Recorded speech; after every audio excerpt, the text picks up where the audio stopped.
हूँ। आइए हम विराट कोहली जी के साथ बात करने के लिए चलते हैं। विराट जी, आपका तो नाम भी विराट और काम भी विराट। नमस्कार आप सर। दुबई में से आज समय निकाला और वहाँ तो ये खेल आपका बड़ा तनावपूर्ण रहता है। उसमें भी आपने और अपनी भागदौड़ भरी जिंदगी में अभी जो फिटनेस रूटीन फॉलो करते हैं, मैं जरूर चाहूंगा, देश भी जानना चाहेगा, क्योंकि नौजवान आपको आपकी हर गतिविधि को देखता है। ये आपको कैसे मदद करता है? पहली बात तो बहुत बहुत धन्यवाद सर यहाँ पे हम सबको बुलाने के लिए। सब लोगों ने फिट इंडिया मूवमेंट के बारे में बात करी और इसके फायदे इसके लाभ हमको रोज अपनी डेली लाइफ में किसी ना किसी तरीके से दिखते हैं। सबने अपने एक्सपीरियंसेस बताए। अम, मिलिंद जी ने भी बहुत अच्छी बातें रखी। बहुत इंस्पिरेशनल उनका भी काम रहा है, उनकी जर्नी रही है। पिछले कुछ सालों में मैंने भी बहुत ऑब्जर्व किया है।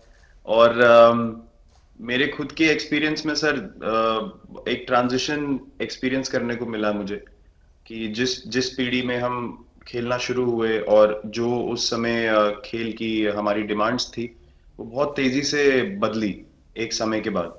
और मुझे ये एक्सपीरियंस हुआ कि जो एक हमारा सिस्टम बन चुका था, हमारा एक रूटीन बन चुका था, वो हमारे खेल के डिमांड्स के लिए सही नहीं था और उसे बदलना ज़रूरी था। क्योंकि हमारा खेल बहुत तेज़ी से आगे बढ़ रहा था और मुझे ऐसा महसूस हुआ कि हम कुछ फिटनेस के पॉइंट ऑफ व्यू से पीछे छूट जा रहे थे। हमारी स्किल में कभी कोई प्रॉब्लम नहीं थी। तो स्वामी जी ने भी बात रखी, आपने भी बात करी, मिलिंद जी ने भी पहले बताया। जो सेल्फ रियलाइजेशन की बात है कि आपको खुद से रियलाइज हो कि मुझे क्या बदलना है अपने अंदर। तो मुझे वो एक समय पे खुद भी एक्सपीरियंस हुआ कि नहीं, फिटनेस जो है वो प्रायोरिटी होनी चाहिए। और अगर मैं आपको ऑनेस्टली बताऊं तो पहले खेल को अच्छा करने के लिए फिटनेस मैंने शुरू करी, लेकिन आज अगर प्रैक्टिस मिस भी हो जाए तो मुझे इतना खराब नहीं लगता। लेकिन अगर फिटनेस सेशन मेरा मिस हो जाए या एक्टिविटी मिस हो जाए तो मुझे ज्यादा खराब लगता है।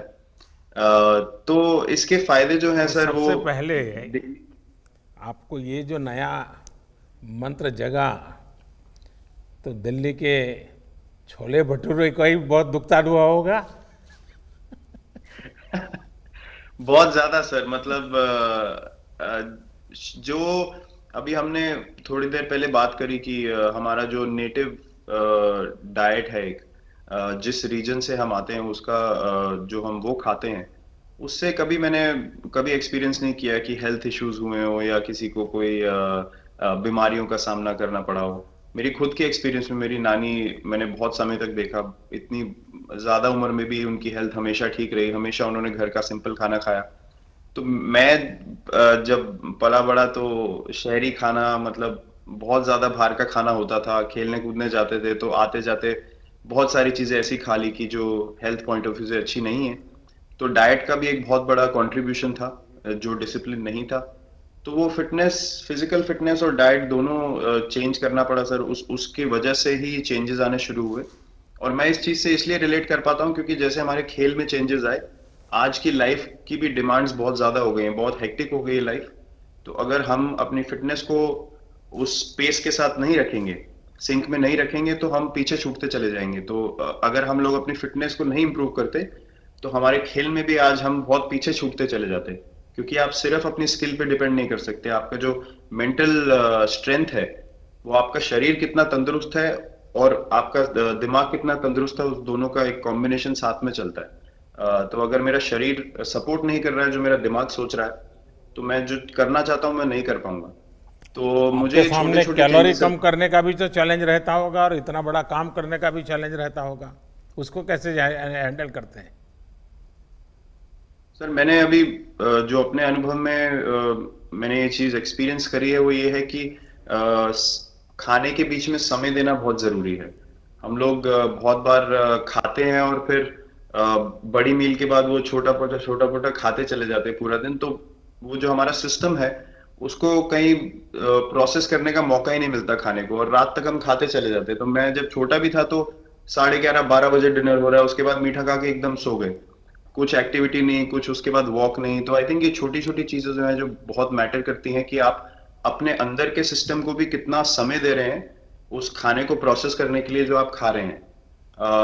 तो उसके लिए अवेयरनेस बहुत जरूरी है कि आप किस वजह से कर रहे हैं। आप अपने आप को ओवरऑल फिट रखने के लिए कर रहे हैं या फिर सिर्फ वेट लॉस के लिए कर रहे हैं, जैसे अभी रुजुता जी ने बोला।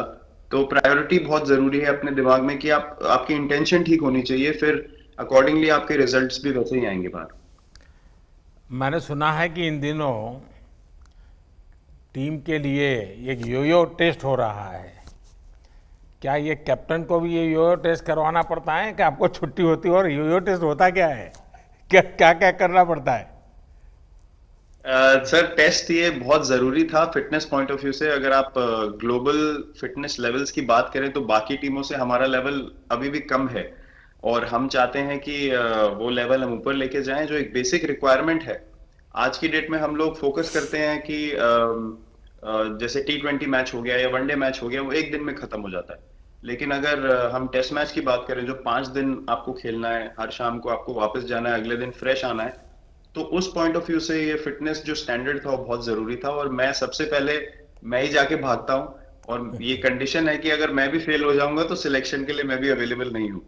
तो आई थिंक ये सिस्टम और ये कल्चर सेट करना बहुत जरूरी होता है। और उससे क्या होता है सर, ओवरऑल एक जो फिटनेस लेवल है टीम का बढ़ेगा। जैसे टेस्ट क्रिकेट में हमारा बहुत बार होता है कि आप थके हुए हैं, तीसरे दिन आके आपको, जैसे हमारे फास्ट बॉलर्स हैं आज की डेट में, वो दुनिया में सबसे ऊपर है, तो उनको अगर दूसरे तीसरे चौथे दिन आके वो एफर्ट डालना है फील्ड पे, तो वो डाल सकते हैं। पहले क्या होता था, स्किल हमारे पास हमेशा से रही है, लेकिन शायद जो मैंने आपको बोला वो ट्रांजिशन मैंने जो एक्सपीरियंस किया, हम लोग वो जरूरी समय जो आता है जहाँ पे शरीर थक जाता है और टीम को आपकी जरूरत है, वहां पे परफॉर्मेंस जो है हमारी डिप हो जाती थी और दूसरी टीम जीत जाती थी। आज की डेट में हमारी फिटनेस की वजह से हम वो जरूरी समय में उस चीज को कैपिटलाइज कर पा रहे हैं और हमारे रिजल्ट्स उसी तरीके से आ रहे हैं। तो एक एक sir benchmark I think elite sports में होना जरूरी है, उससे एक फिटनेस विराट कल्चर जी, बना। मैं देख रहा हूँ कि आपका टाइम मैनेजमेंट तो है ही है, लेकिन फिर भी आपकी एक्टिविटी इतनी नज़र आती है ना, मैं भी कभी कभी फॉलो करता हूँ। कभी थकान नहीं लगती क्या आपको? सर थकान अगर मैं ऑनेस्टली आपको बोलूं, थकान हर किसी को होती है। अगर आप फिजिकल एफर्ट करेंगे तो थकान होगी, लेकिन अगर आपका लाइफस्टाइल अच्छा है, अगर आप खा अच्छा रहे हैं, अगर आप फिटनेस रेगुलरली कर रहे हैं, आपकी रिकवरी अच्छी है, तो आपकी स्लीप अच्छी है, स्लीप पैटर्न्स अच्छे हैं, तो आपकी रिकवरी तेज होगी। तो अगर मैं थक रहा हूं और 1 मिनट में मैं दोबारा रेडी हो जा रहा हूं, तो वो मेरा प्लस पॉइंट है। तो आई थिंक वो मैंने एक चीज एक्सपीरियंस करी जो बहुत जरूरी हो जाती है। आपका ओवरऑल लाइफस्टाइल कैसा है उसके ऊपर बहुत डिपेंड करता है। विराट जी, बहुत अच्छा लगा मुझे। और मैं आपको, अनुष्का जी को और आपके दोनों के परिवार को निकट भविष्य की शुभ घड़ी के लिए बहुत बहुत शुभकामनाएं देता हूं। धन्यवाद sir, thank you so much. आइए मुकुल कानिटकर जी से बात करते हैं। ये मुकुल जी की दुनिया अलग है।